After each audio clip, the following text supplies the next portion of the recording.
Our first presenter today will be Jamin Miller. He will be discussing our current and future goals for the company. At Chester, we believe in supplying our consumers with quality products for life. This is ingrained in every decision that we make.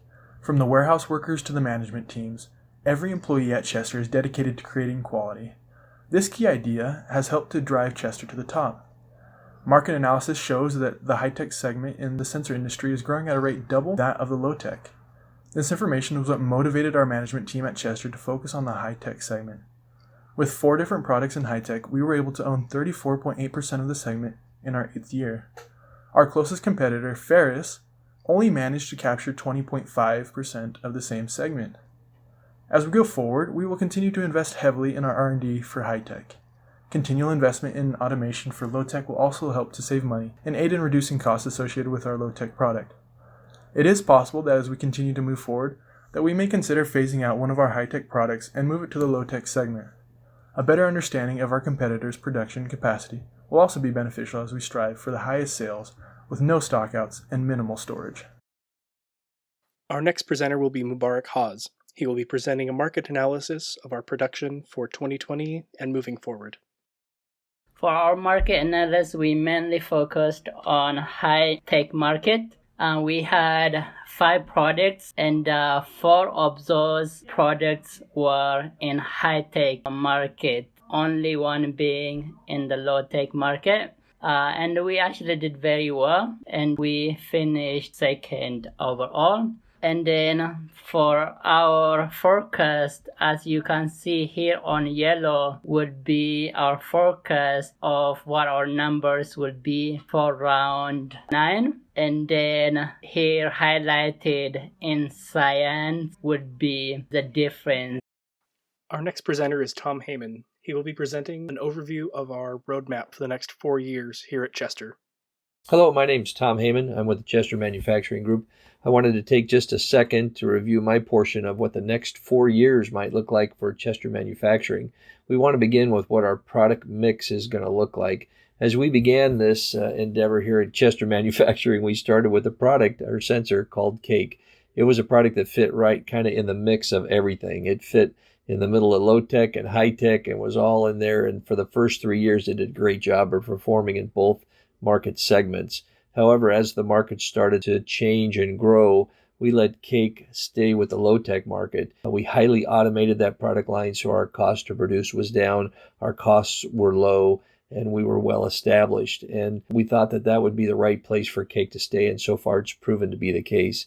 Each year, after that first year, we introduced a new product, and these new products came to market at the leading point for high-tech. We wanted to be right at the perfect size and right at the perfect performance point for the high-tech market. For each of those subsequent years, we introduced CATS and Coke and CARP and CARS, those 4 sensors, and they've done a great job in the high-tech market. So our current mix is 1 low-tech, 4 high-tech, highly automated in the low-tech, and we're leading edge on performance and size in the high-tech. And we think that's where we're going to stay over the next 4 years. We see that profits are growing, our market share is growing, and unless the competition makes a drastic change, that's probably where we're going to stay. We evaluate each year, so what could happen is if the competition begins to leave low-tech and go towards the higher growth high-tech market, we'll let our CATS product, our second oldest product, gravitate down into the low-tech market because that's what they've proven to want is a better, more well-established product line.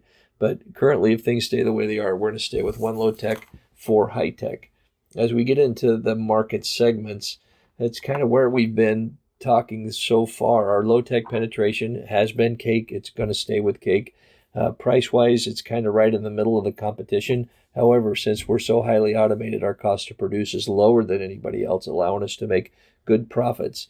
So we're able to really benefit from a highly automated product that's well established in the marketplace. So Cake's going to stay just there, and that's how we're going to attack low-tech, by continuing to ensure that it's the highest automated. We'll do that each year. Our high-tech product development is going to continue for each of those 4 products. We're going to be able to use R&D research to ensure that we're using best products so it has the highest performance and the smallest size, as that's what that market wants to see. We're going to automate that segment as well, but not as much as we did with Cake because our R&D costs just get too high with high automation. So we're going to keep automation relatively low, still high enough to keep our cost to produce competitive with the others in the marketplace, but so that we can react quickly to the changes that need to be made. So that's our market in review. 1 low tech, 4 high tech. We're continuing with that unless, again, we see a change with our competition. If they all jump to high tech, we're going to let cats drop to low tech so it can be able to be more competitive in that marketplace. The next thing we'd like to talk about is our capacity.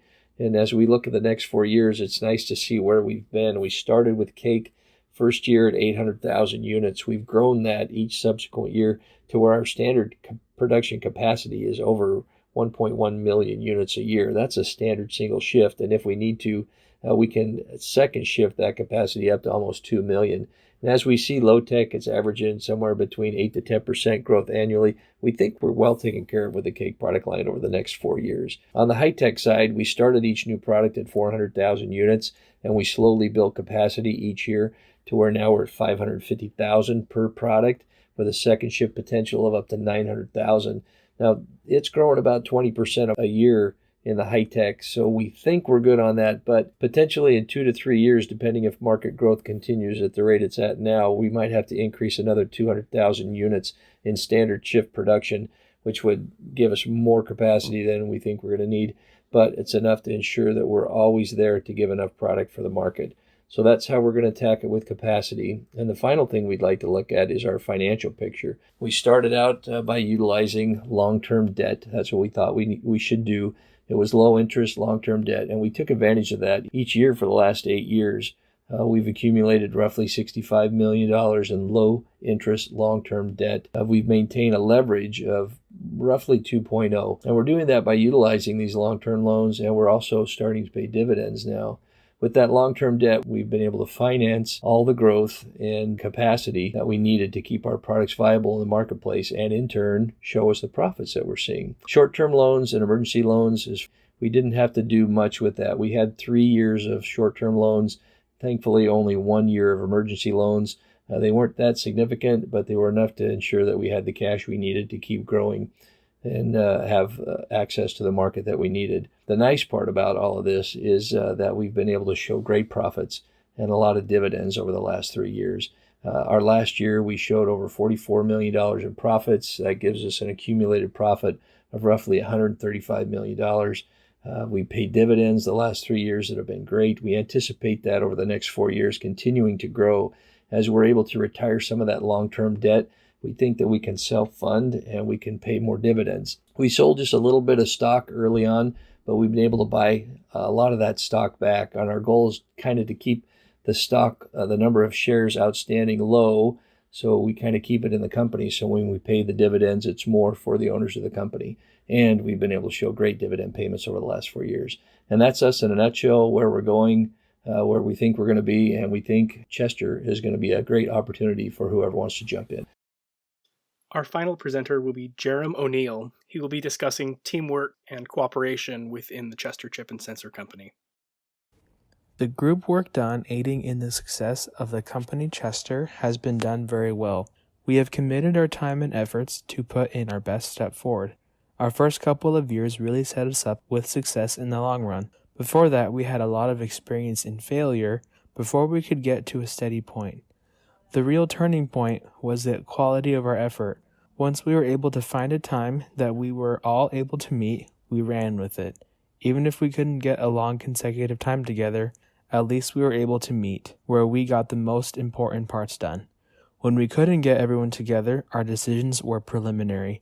We valued on making decisions only when all of the members were together. Until we realized this value, our success was not the same as it is now. Once our company grew by year 5, each of our individual members took responsibility of a product. While all final decisions were made as a group, the bulk of the work was done as an individual. This showed the trust we had with one another to get the work done in our own time. Each member had a major emphasis to the success of the company Chester. This concludes our presentation for the 2020 Chester Chip and Sensor Company Board of Directors meeting. At this time, we will take any questions from the audience of those who attended today.